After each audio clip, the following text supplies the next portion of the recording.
স্বাগত বাংলাদেশ এখনে আপনাদের সঙ্গে আছে আমি জাহিদ হোসেন। কথা বলতে আজ আমাদের সঙ্গে স্টুডিওতে আছেন বিশিষ্ট স্থপতি মোবাশ্বের হোসেন এবং নদী গবেষণা ইনস্টিটিউটের সাবেক মহাপরিচালক প্রকৌশলী ইনামুল হক। স্বাগত আপনাদের।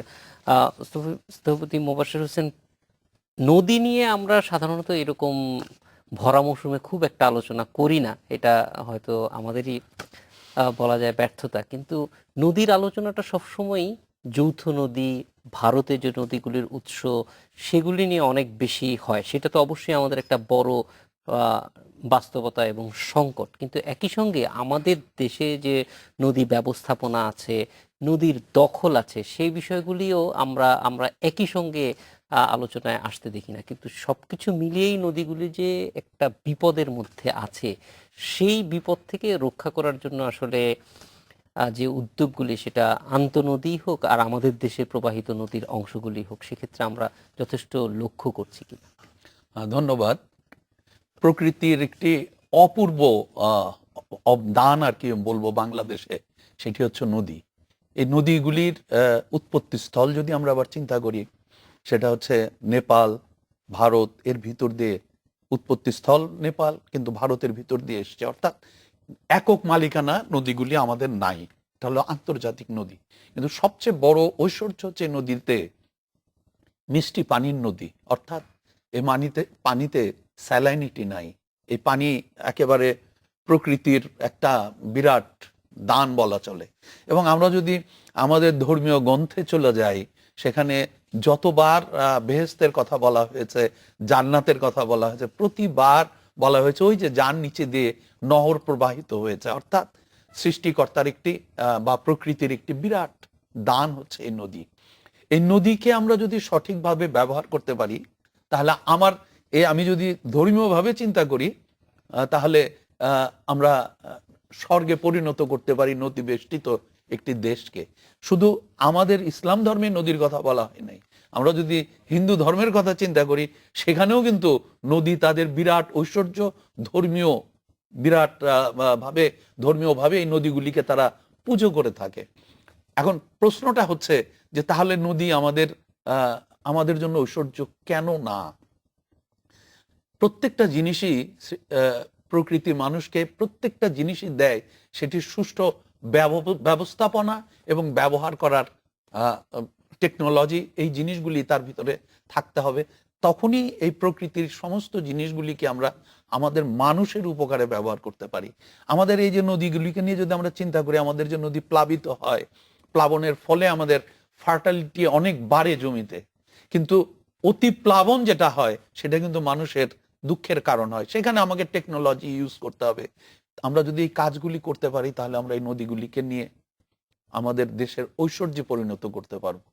এখন প্রশ্ন হচ্ছে যে নদীর দুরবস্থা আমাদের সবচেয়ে বড় এখন ঐশ্বর্যের পরিবর্তে বিপরীত ধর্মী একটি কারণে দাঁড়িয়ে গেছে, অর্থাৎ নদীগুলি সিল্টেড হয়ে যাচ্ছে, নদীগুলি প্রপার ড্রেজিং আমরা করতে পারতেছি না, নদীগুলিকে আমাদের জনগণের কাজে লাগাতে পারছি না। আর জনসংখ্যা বৃদ্ধির কারণে মূল শহরের পাশ দিয়ে, কারণ আমরা যদি ইতিহাস দেখি, মোটামুটি সমস্ত সভ্যতাই কিন্তু নদীর পাড়ে তৈরি হয়, নদীকে কেন্দ্র করেই তৈরি হয়। আমাদের এই বাংলাদেশেরও কিন্তু প্রায় প্রতিটি শহরই তৈরি হয়েছে নদী কেন্দ্রিক, নদীর উপর ভিত্তি করে। কারণ নদীতে বাহনটা হচ্ছে সবচেয়ে সস্তা, সবচেয়ে সেফ। এই কারণেই কিন্তু নদীর পাড়েই মানুষের বসতি তৈরি হয়েছে, শহর তৈরি হয়েছে। যখন শহর তৈরি হয়েছে, যখন জনসংখ্যা বৃদ্ধি পেয়েছে, যখন জমির দাম বৃদ্ধি হয়েছে, তখন ধীরে ধীরে এই নদীর বিরাট বিরাট অংশ দখল করার প্রচেষ্টা চলেছে। এগুলি থেকে রক্ষা করার একটি মূল দায়িত্ব হচ্ছে সরকারের। সরকারিভাবে এই জনগণের সম্পদ, এই যে নদী এবং এই ঐশ্বর্য রক্ষা করার সবচেয়ে বড় দায়িত্ব হচ্ছে সরকারের। একই সাথে সরকারের পাশাপাশি জনগণকে এগুলি আবার রক্ষা করার জন্য নিজেদেরকে মোটিভেটেড হতে হয়। এবং এই ধ্বংসর কারণে আমরা নদীর পার ধ্বংস করছি, নদীর এলাকা কমিয়ে ফেলছি।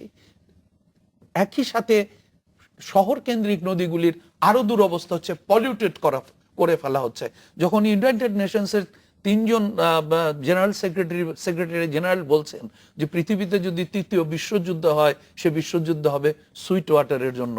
আর প্রকৃতি বাংলাদেশকে সেই ঐশ্বর্য দিয়েছে, পার ক্যাপিটা পৃথিবীতে তৃতীয় স্থান অধিকার করে আছে সুইট ওয়াটারের মালিকানা হিসাবে।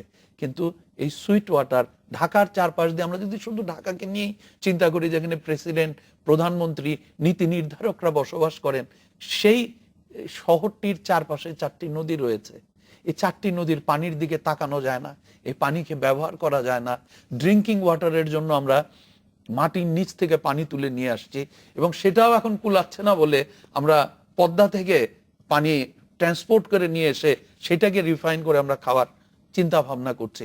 কিন্তু আমাদের বাড়ির পাশেই 4খানা নদী রয়ে গেছে। 4 নদীগুলিকে ধ্বংস করা হচ্ছে 2টি পদ্ধতিতে। একটি হচ্ছে পলিউশন করে।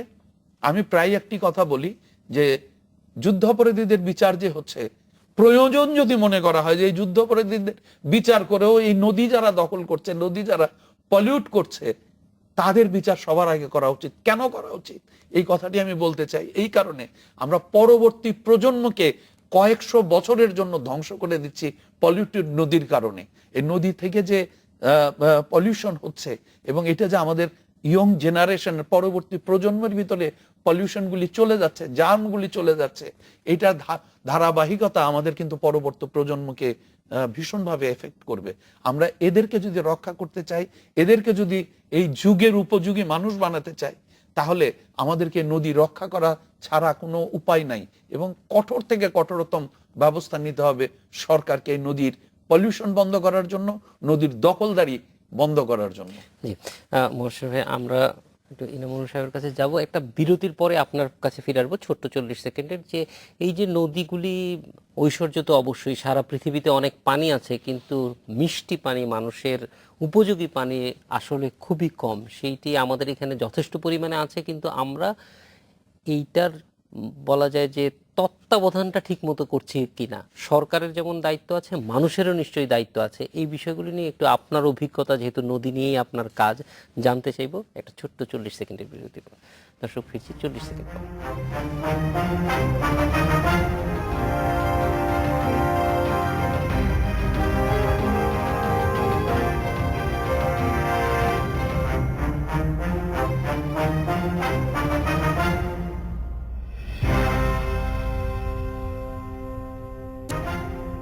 বিরতির পর ফিরে এলাম, দেখছেন বাংলাদেশ এখন। এই যে নদী বলা হচ্ছে যে ধ্বংস হয়ে যাচ্ছে, বিপদগ্রস্ত, বিপন্ন, এবং অনেক ক্ষেত্রে হারিয়েও যাচ্ছে। আমরাও দেখেছি আমাদের গত 20-25 বছর আগে যে নদীটা প্রবাহমান নদী ছিল, সেই নদীতে এখন কোনো প্রবাহ নেই। তো নদীর আসলে মূল সংকটগুলি, আপনারা যেহেতু নদী নিয়ে কাজ করেন, কি কি? এটা আমাদের কাছে কিন্তু মূল সংকট যেন দুইটাই, শুধু দখল আর ভারত থেকে পানি ঠিক মতো আসছে না, কিন্তু এইটুকুই নাকি আরো বিস্তৃত সংকট আছে নদীর? ভারত থেকে পানি আসছে না এটা আমরা জানছি। যারা সীমান্ত এলাকায় থাকে তারা যখন নদীটা দেখতো যে বর্ষাকালে কিংবা শীতকালেও একটা হাঁটু জল থাকতো বা পানি আসতো, তো বৈশাখ মাসে হাঁটু জল থাকে, সেই হাঁটু জলও নেই। তাহলে বুঝতে পারছে যে ভারত থেকে যখন ওপার থেকে পানিটা আসতো, এখন আসছে না, ভারত তাহলে পানি দিচ্ছে না। তিস্তা নদীতে এত পানি ছিল, এখন পানি আসছে না, ভারত থেকে দিচ্ছে না। কিন্তু আমরা যখন শহরে বাস করি তখন দেখি নদীর উপর অত্যাচার, দখল এবং দূষণ অতি মাত্রায় দখল হচ্ছে। নারায়ণগঞ্জে কেউ যদি যায় তো দেখবে যে শীতলক্ষা নদীর ভিতরে বহুতল বিল্ডিং হয়ে গেছে, একেবারে নদীর উপর দিয়ে গেলে পরে দেখা যাবে বহু নদী এরকম। শহরের ভিতরে যত সকল নদীগুলো, শহর কিংবা গঞ্জ কিংবা হাট বা বাজার যেখানে আছে, সেখানে নদী দখল হচ্ছে। এখন নদী দখল যেগুলো হয়, যেখানে হয়, সেখানে দেখা যাবে যে ওখানে ভাঙন কম আছে। নদী, সব নদী কিন্তু ভাঙে না। অনেক নদী আছে বর্ষাকালে পূর্ণ হয়ে যায়, এমনকি স্রোতও থাকে, কিন্তু ভাঙে না। যে সকল নদীতে ভাঙন আছে সেখানে আবার অন্য ধরনের হাউকাও আছে, যেখানে ভাঙন ঠেকাতে হবে, ওই গ্রাম গঞ্জ কিংবা শহরটাকে ঠেকাতে হবে, সেই ধরনের আছে। কিন্তু নদী আবার গতি পরিবর্তনও করে। এটা হলো একটা প্রাকৃতিকভাবে। কোনো কোনো নদী যেমন আবার যদি একটা নদীর গলা মানে ধরে তাকে চেপে ধরা হয়, তাহলে ওই নদীর তো একটা প্রবাহ লাগবে, যে প্রবাহ ওই নদী দিয়ে যেত সেই প্রবাহটা অন্য দিক দিয়ে চলে যাবে। সেভাবেও একটা গতি পরিবর্তন হয়ে যায়। এই বুড়িগঙ্গা নদীর যে অবস্থা হয়েছে, এর তো গলা চিপে ধরা হচ্ছে। এর ফলে এর প্রবাহ অন্যদিকে চলে যাচ্ছে।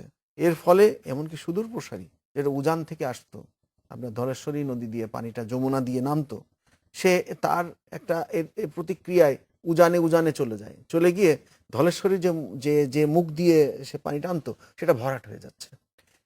যে বৃষ্টিপাত হয় এটা কেউ বলতে পারবে না যে বাৎসরিক গড়ে যে পরিমাণ বৃষ্টিপাত বাংলা এবং বাংলার যে উজানে ভারত এলাকায় বা চীন বা নেপালে যে সকল এলাকায় আমাদের নদীগুলোর প্রবাহ আসছে, গড় প্রবাহ কমে গেছে এটা বলা যাবে না। গড় প্রবাহ বরং একই আছে। কিছু এটা কিছু হাজার- ক্ষেত্রে বেড়েছেও রেন ওয়াটার বাড়ার কারণে। হ্যাঁ, এটা রেইন ওয়াটার কোনো কোনো জায়গায় হয়তো একটু তারতম্য হয়েছে, কিন্তু গড় যেটা 10 বছর বা 100 বছর বা 20 বছরের গড় যদি ধরা, সেই পরিমাণ বৃষ্টিপাতই আছে। তো এই বৃষ্টিটা তো যাবে, এই বৃষ্টির পানিটা তো বাংলার উপর দিয়ে যাবে, এর পথটা হলো বাংলাদেশের উপর দিয়ে যাবে সমুদ্রে যেতে। তো সেখানে তাকে কোথাও না কোথাও দিয়ে যেতে হবে। সেই নদীগুলো যদি কোনো নদীর গলা টিপে ধরা হয় তাহলে অন্যত্র দিয়ে অন্য পথ দিয়ে সে যাবে। হ্যাঁ, একটা জিনিস হয়, সেটা হলো ভারত যখন দেয় না তখন করে কি, শীতকালে তারা এই পানির যে প্রবাহটা, তলানি প্রবাহ, যেটাকে ইংরেজিতে বলা হয় বেস ফ্লো, মানে টেকনিক্যালি বলা হয় বেস ফ্লো, যেটা শীতকাল একদম বর্ষাকাল পর্যন্ত তলানি প্রবাহটা আসে, সেই প্রবাহগুলোকেও ভারত আটকে দিচ্ছে। বিভিন্ন ড্যাম করে ব্যারেজ করে, ড্যাম করে তো একেবারে একটা জলাধার নির্মাণ করে, ড্যাম করে যেমন সিকিমে অনেক জলাধার নির্মাণ করেছে, করে তিস্তা অববাহিকায় পানি কমে গেছে, আবার তারপরে ব্যারেজ নির্মাণ করেছে, গজলডোবা ব্যারেজ আছে, গজলডোবা ব্যারেজ দিয়ে পানিটা পুরোটা সরিয়ে নিচ্ছে। শীত করে আমাদের এখানে আর কোনো পানি আসছে না। যেমন ফারাক্কা ব্যারেজ দিয়ে যে পানিটা নিয়ে গেছে, পানিটা ক্রমশ কমে যাচ্ছে। কি জন্য? যে ফারাক্কার উজানে ভারতে বিভিন্ন যে উপনদীগুলো আছে সেখানে ড্যাম নির্মাণ করেছে, ড্যাম নির্মাণ করে পানি আটকে রাখছে। পানি হলো সেগুলো জলবিদ্যুৎ তৈরি করার জন্য কিংবা পরবর্তীতে ছাড়ার জন্য, ইরিগেশনটা মোস্টলি ওই ব্যারেজ নির্মাণ করে সরিয়ে দেয়, এটা ডাইভার্ট করে, সেটাকে ডাইভার্সন ব্যারেজ। তো এই যে এইরকম করলে তো নদীগুলো তো আপাত দৃষ্টিতে মনে হবে যে নদী মরে যাচ্ছে।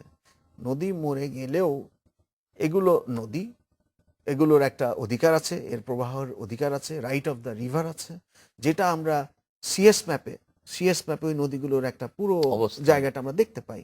হ্যাঁ, কিছু লোকজন আছে যেগুলো তারা দখল করে আরএস ম্যাপ, রিভিশনাল সেটেলমেন্ট যেটা হয়েছে বা পাকিস্তান আমল হয়েছে বা পরবর্তীতে হয়েছে, তার মাধ্যমে ওগুলো নিজস্ব জমি হিসাবে করে নিয়েছে। আইনত তো সেটা হয় না, আইনত খাস জমিই থাকে। সেই আমরা এই নদীর অধিকারটা নিয়ে আরেকটু বিস্তারিত আলোচনা বেশ। জানতে চাইবো, কারণ নদীর অধিকার মানে শুধুমাত্র ওই প্রবাহটা না, ওইটার মধ্যে জীবন থাকে, মাছ থাকে এবং নদীকে এলাকাবাসী উপজীব্য করে বেঁচে থাকে মানুষ। সেই বিষয়গুলো একটু জানতে চাইবো এবং একই সঙ্গে সরকার বিশেষ করে আন্তর্জাতিক যে নদী প্রবাহগুলি আছে সেগুলিতে যথেষ্ট শক্তিশালী ভূমিকা রাখতে পারছে কিনা সেটাও আপনাদের কাছে জানতে চাইবো একটা বিরতির পরে। বাংলাদেশ এখনই নিচে একটি বিরতি।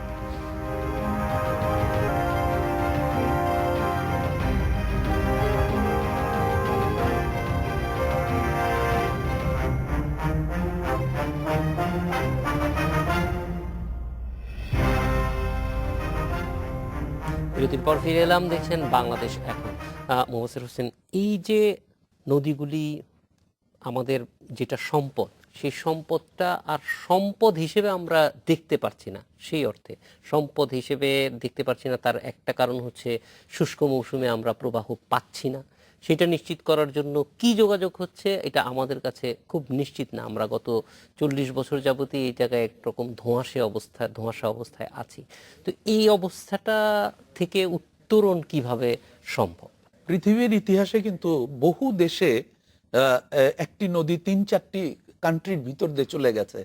এমনকি আমি এখন সরাসরি বলি যে পাকিস্তান থেকে যে নদী, পাকিস্তান এবং ভারত পাঞ্জাবের নদীগুলি তারা শেয়ার করছে, তাদের ওখানে তারা নিজেরা মারামারি করছে, যুদ্ধ করছে বর্ডারে।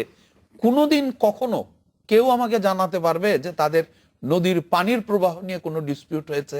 এবং রিনিউয়াল অফ দ্য এই যে পানির প্রবাহ নিয়মিত কিন্তু ঠিকভাবেই হচ্ছে। তার মানে এটা অ্যাডমিনিস্ট্রেটিভ ক্যাপাবিলিটির একটা বিরাট প্রয়োজন এবং ম্যানেজমেন্ট, প্রতিটি জিনিসেরই ম্যানেজমেন্টের সাথে মানুষের উত্থান পতন কিন্তু ওতপ্রোতভাবে জড়িত।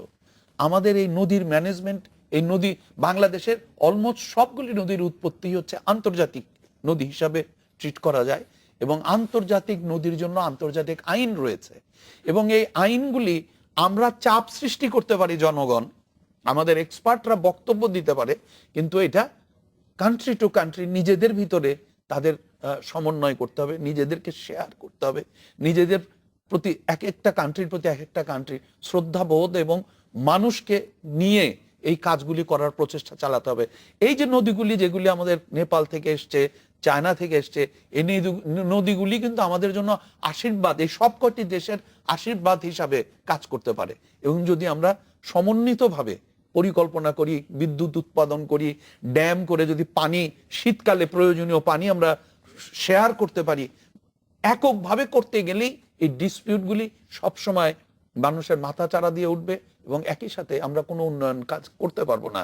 এখন বড় জিনিস হচ্ছে যে আমরা আন্তর্জাতিকের আগে আমাদের যা আছে সেটিকেই কি আমরা সঠিকভাবে ব্যবহার করতে পেরেছি? ভাই খুব সুন্দরভাবে বলতে পারবেন, এই যে আমাদের এলজিডি যেখানে সেখানে রাস্তা তৈরি করেছে, যেটা তারা কি এই নদীর প্রবাহ নিয়ে, ফ্লাড নিয়ে এক্সপার্টদের সাথে কি কখনো আলাপ করেছে? করেন নাই। দেখা যাবে এলজিডি সিদ্ধান্ত নিয়েছে এই গ্রামের সাথে রাস্তা করতে হবে, নদীর উপর দিয়ে ছোট্ট একখান বক্স কালভার্ট করে, যেটা হয়তো বর্ষাকালে বিরাট একটা নদীর মতন কাজ করতো, খালটা, সেটার উপরে একটা বক্স কালভার্ট, পাইপ কালভার্ট করে পানির প্রবাহকে সম্পূর্ণ পরিবর্তন করে দিল। এবং উনি একটি সুন্দর কথা বলেছেন, যে বৃষ্টি 100 বছর আগে হতো, 50 বছর আগে হতো, 20 বছর আগে হতো, অলমোস্ট সেম বৃষ্টিটি হচ্ছে। তাহলে পানির কোয়ান্টিটি রয়ে গেছে অলমোস্ট সেম।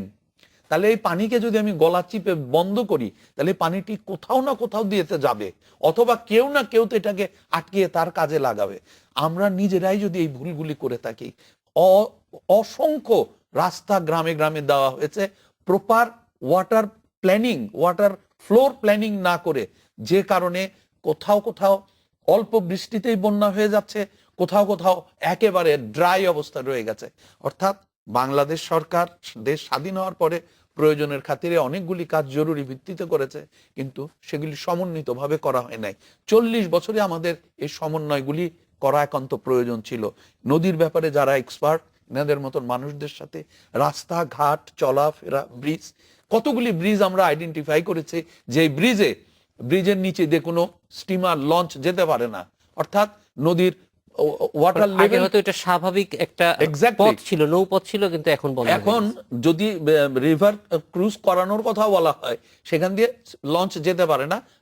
বর্ষাকালে পানির লেভেল এমন একটি জায়গায় আসে, সেটি হিসাবের ভিতরেই রোডস অ্যান্ড হাইওয়েজ নেয় নাই। এগুলি কিন্তু অসংখ্য ঘটনা রয়ে গেছে। এইটার মানে হচ্ছে যে আমাদের সমন্বিত পরিকল্পনা নাই। যখন যার মাথায় থেকে যেটি করার চিন্তা হয়, আমরা সেই কাজটি করেই একটি জগা খিচুড়ি করে ফেলি। আমাদের দেশ 40 বছর, এখন আর আমরা বলতে পারিনি একটি নবীন বা শিশু রাষ্ট্র। আমাদের দেশে এখন প্রচুর মেধা রয়েছে। আমাদের মানুষজন দেশের বাইরে যে এইসব কাজগুলি করছে, মেধা বিক্রয় করছে, আমাদের দেশে তাদেরকে ব্যবহার করা হচ্ছে না। আমি মনে করি এই নদীর সম্পদকে আমরা যেন এই অবস্থায় নিয়ে না যাই। মাঝে মাঝে আমার মনে হয় নদীগুলি সম্ভবত প্রকৃতি বানরের গলায় মুক্তার মালা দিয়েছে। We don't know how to use this beautiful river, এবং অ্যাসেট হিসাবে আমরা ব্যবহার করতে পারছি না। আমরা চাইলে এটাকে একটা অপূর্ব সুন্দর এবং গ্রহণযোগ্য অবস্থায় নিয়ে যেতে পারি, এবং আন্তর্জাতিকভাবে আমরা এই নদীগুলিকে সমন্বিতভাবে ব্যবহারের মাধ্যমে এই এলাকাবাসীর, এই সাবকন্টিনেন্টের একটা বিরাট উন্নয়ন কার্যক্রমে আমরা এটাকে ব্যবহার করতে পারি। অবশ্যই আমরা একটা বিরতির পরে চলে আসছি আপনার কাছে। এই যে সম্ভাবনাটার কথা বলা হচ্ছে এবং পরিকল্পনার ক্ষেত্রে অভাব, অর্থাৎ সামগ্রিকভাবে এত নদী এবং জলাশয়, জলাধার আছে, সেগুলিকে একটা সামগ্রিক পরিকল্পনার মধ্যে না আনার কারণে যেই ভোগান্তিটা হচ্ছে, সেই বিষয়গুলি আপনার কাছে একটু জানতে চাইবো, যে ভোগান্তিটার এই পরিকল্পনার অভাব। একটা বিরতির পর অতিথিদের সঙ্গে থাকবো, একটা বিরতি।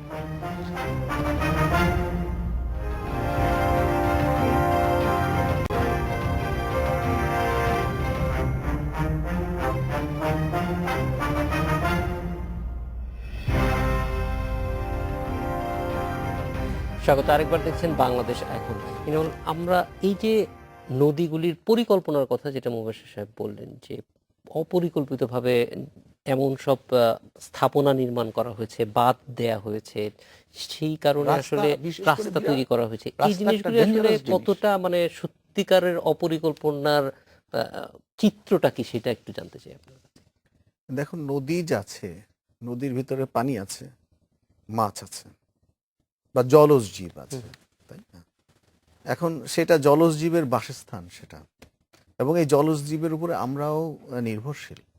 আমরা তো মাছে ভাতে বাঙালি, মাছ তো আমাদের দরকার। আগে যেটা ছোট মাছগুলো, আজ থেকে বছর 10 বা বছর 6-7 বছর আগে ছোট মাছগুলো কেউ খেতই না, এখন ছোট মাছগুলো পাওয়াই যায় না।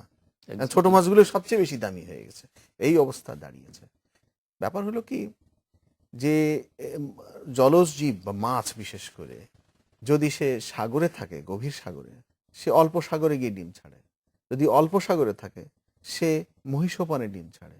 সেই মহিষোপানে সে যদি তার বাসস্থান হয়, সে মোহনায় গিয়ে ডিম ছাড়ে। মোহনার যদি মাছ হয়, তাহলে সে বড় নদীতে গিয়ে ডিম ছাড়ে। বড় নদী যদি যদি নদীর মাছ, সে ছোট নদী গিয়ে ডিম ছাড়বে। ছোট নদীর যে মাছ, সে খালে গিয়ে ডিম ছাড়ে।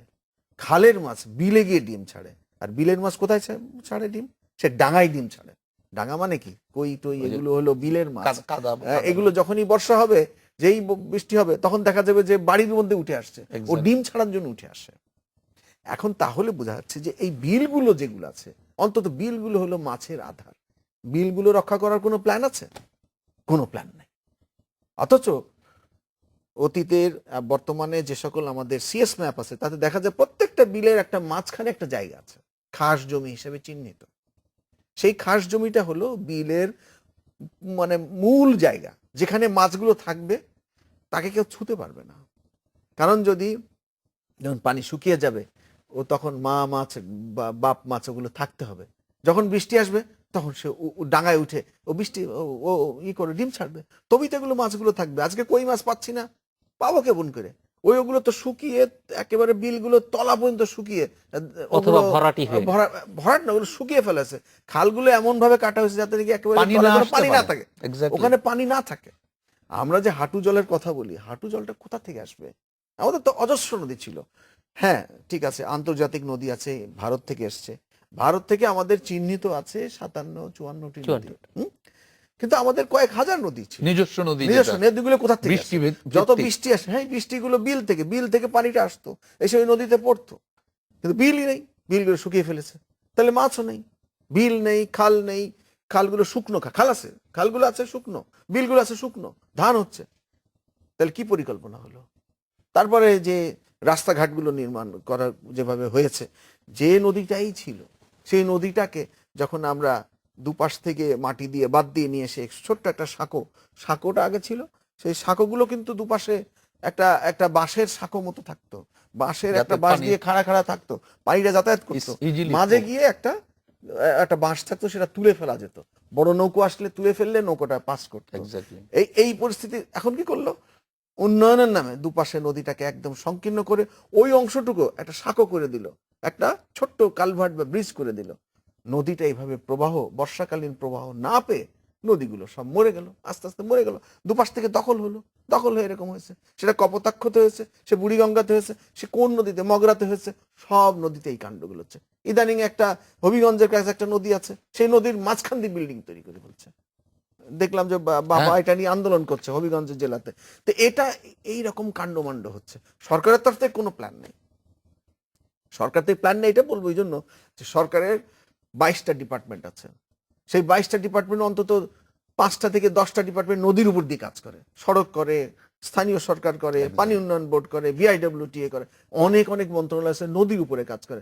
কোনো সমন্বয় নেই, ইচ্ছা মতো কাজ করে। মূল ব্যাপারটা হচ্ছে সমন্বয় নেই। 20টা প্রতিষ্ঠান থাকতে পারে, নদীর প্রতি কোনো দরদ নেই। এক্স্যাক্টলি। নদী যে আমাদের সম্পদ, এটা রক্ষা করাটাকে আমাদের সম্পদ, এটা কোনো সে সম্পর্কে কোনো রকম কোনো একটা বোধ নেই।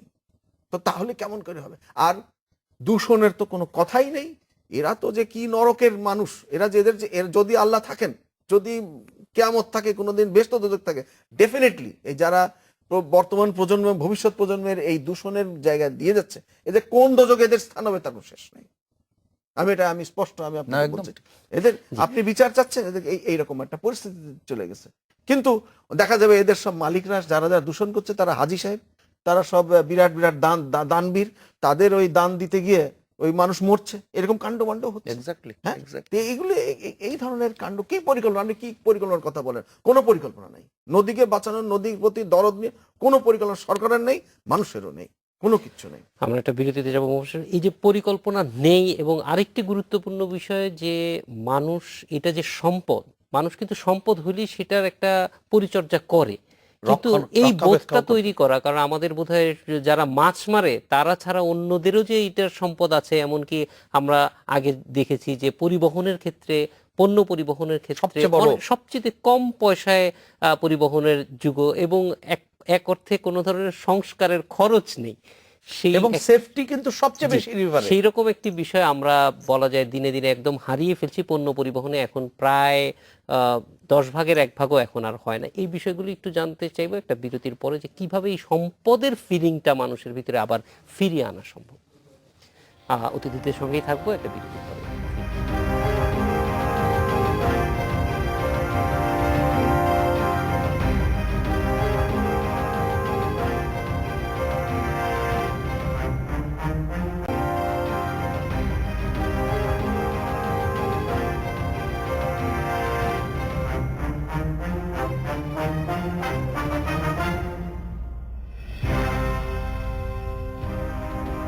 বিরতির পর ফিরে এলাম, দেখছেন বাংলাদেশ এখন। মোবাশ্বের হোসেন, এই যে সম্পদের কথা, বাংলাদেশে সরকারি সম্পদের গায়ে লেখা থাকে এটা সরকারি সম্পদ, এটা ক্ষতি করা অনৈতিক অথবা ক্ষতি সাধন করবেন না, কিন্তু এই যে এত বড় সম্পদ নদী এবং জলাশয়গুলি, সেটার ক্ষেত্রে সরকারও উদাসীন, এবং এর আশেপাশে যে মানুষরা থাকে, দূষণ এবং দখল, সেখানেও কিন্তু আমরা কোনো সামাজিক প্রতিরোধ দেখতে পাই না। সবচেয়ে দুঃখজনক ব্যাপার হচ্ছে যে আমরা যদি ব্রিটিশ পিরিয়ডে আমরা আমাদের দখলদারকে আইডেন্টিফাই করতে পারতাম, কিন্তু আমাদের একটি প্রচলিত কথা আছে, ঘরের শত্রু বিভীষণ। আমার চারপাশে যারা আছে সে যদি আমার শত্রু হয়, তাকে আইডেন্টিফাই করা কিন্তু আমার জন্য একটু কষ্টকর। এবং বাংলাদেশের ইতিহাসে আমরা যদি ব্রিটিশ পিরিয়ড থেকে উত্তরাধিকারী হিসাবে যদি পেয়ে থাকি, আমরা কিন্তু রেলওয়েটাকে পেয়েছিলাম। আমাদেরকে রেলওয়ে তৈরি করতে হয় নাই, এবং রেলওয়ের যে খাস জমি, আমি আপনার কথাতে আসতেছি, বাংলাদেশের ইতিহাসে রেলওয়ের যে নিজস্ব জমি, এটা যে কি পরিমাণ, রেলওয়ের উন্নয়নের জন্য কোথাও 1 টাকার জমি কেনার দরকার নাই। আমরা সেই রেলওয়েকে কি করলাম, ধ্বংস করে বন্ধ করে দিলাম। কিসে? বিদেশিদের গাড়ির মার্কেট বাংলাদেশে চালু করার জন্য। এই গাড়ির মার্কেট করতে যে যত্রতত্র আমরা রাস্তা বানানো শুরু করলাম। কয়েকটি ডিপার্টমেন্ট, উনি এই যে বললেন যে roads and highways, LGED, local গভর্নমেন্টের আরো বিভিন্ন প্রতিষ্ঠান, যার যখন যেভাবে খুশি রাস্তা বানিয়েছে, এবং সেই রাস্তা বানানোর জন্য আবার সরকারের বিভিন্ন ক্ষেত্র থেকে দান ধ্যান বিভিন্নভাবে অর্থ বিনিয়োগ করা হয়েছে, যার ফলে এই নদীগুলির সঠিক প্রবাহ, সুন্দর প্রবাহ, প্রাকৃতিকভাবে প্রবাহ যেগুলি ছিল, সেই জিনিসগুলি আমরা ধ্বংস করে ফেলেছি। এই ধ্বংসের হাত থেকে যদি আমরা বাঁচতে চাই, এখনো সময় আছে। পৃথিবীর সব দেশে river cruising is the best entertainment. সব জায়গায় আমরা সেই নদীগুলিকে কেন ধ্বংস করছি, কি কারণে ধ্বংস করছি? ইভেন আজ থেকে 15 বছর, 16 বছর, 20 বছর আগে আমরা বুড়িগঙ্গাতে বিদেশিদেরকে নিয়ে রিভার ক্রুজ করতাম। এখন রিভার ক্রুজ করার প্রশ্নই ওঠে না, কারণ দুর্গন্ধে ওই বোটে বসে থাকা যায় না। It's unbelievable.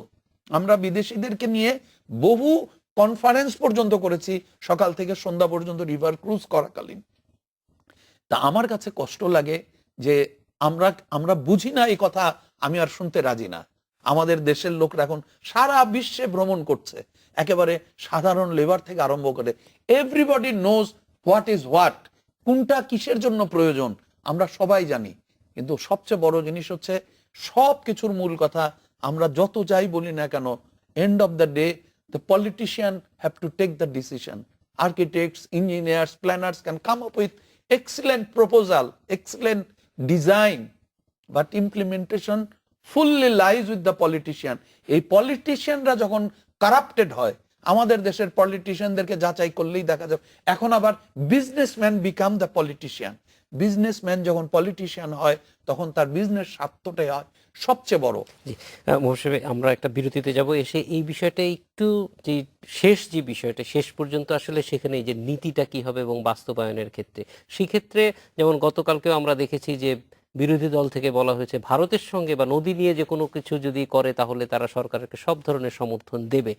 একই সমর্থন তারা দখল রোধের ক্ষেত্রেও দেবে কিনা সেই ব্যাপারটা আমরা জানি না, কিন্তু দখল রোধের জন্য নদী যদি আমরা পুনরুদ্ধার করতে চাই তাহলে অবশ্যই ক্ষেত্রেও দেবে কিনা সেই ব্যাপারটা আমরা জানি না, কিন্তু দখল রোধের জন্য নদী যদি আমরা পুনরুদ্ধার করতে চাই তাহলে অবশ্যই একটা রাজনৈতিক কমিটমেন্টের দরকার। Exactly. সেই জায়গাটা আমরা দেখতে পাচ্ছি কিনা একটা বিরতির পরে আপনার কাছে আসবো।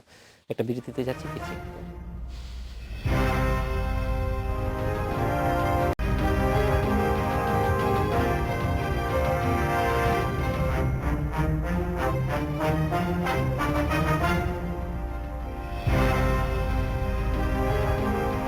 বিরতির পর ফিরে এলাম, দেখছেন বাংলাদেশ এখন। ইনাম সাহেব, এই যে কমিটমেন্ট, পলিটিক্যাল কমিটমেন্টটা, সেটা সামগ্রিকভাবেই কতটুকু আছে, বা সেইটা না থাকার কারণেই নদীর এই অবস্থা কিনা? নদীর প্রতি পলিটিক্যাল কমিটমেন্ট আপনি হয়তো আনতে পারেন। পলিটিক্যাল কমিটমেন্ট করে কি করবেন?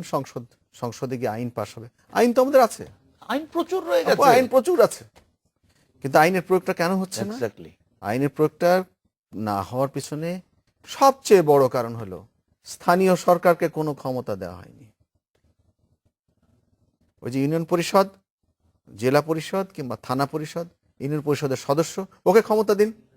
বহু প্রবলেম। আপনি আজকে ঢাকা সিটিতে যে ওয়ার্ড কমিশন আছে তাকে ক্ষমতা দিন যে তোমার এলাকায় কোনো পলিউশন হবে না, নাহলে জনগণ তোমাকে ধরবে, দায়ী তোমাকে করা হবে।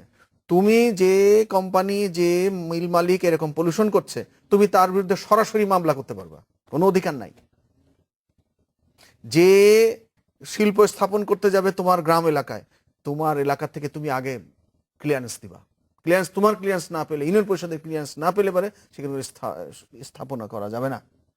দিক ক্ষমতা সকল সমস্যা সমাধানের দিকে যাবে। ভাই, আমাদের দেশের মানুষরা যারা প্রশাসনে আছে, রাজনীতিবিদ আছে, রাজনীতিবিদরাও বছর বছর বিদেশে যাচ্ছে, স্থানীয় সরকারগুলো কেমন চলছে দেখে আসছে, কেন্দ্রীয় সরকারগুলো কিভাবে চলছে দেখে আসছে। কি শিখে এসে দেখে আসছে, নাকি মার্কেটিং করতে যাচ্ছে, নাকি বানানোর টাকা পয়সা করতে যাচ্ছে? তার অভিজ্ঞতা কি কাজে লাগতেছে সেটা আমরা দেখতে পাই না। সেই যে স্থানীয় সরকারগুলো, জার্মানিতে যে ইউনিয়ন পরিষদের দপ্তরগুলো, এগুলো বলা হয় জনগণের দপ্তর, এবং সে সবচেয়ে পাওয়ারফুল।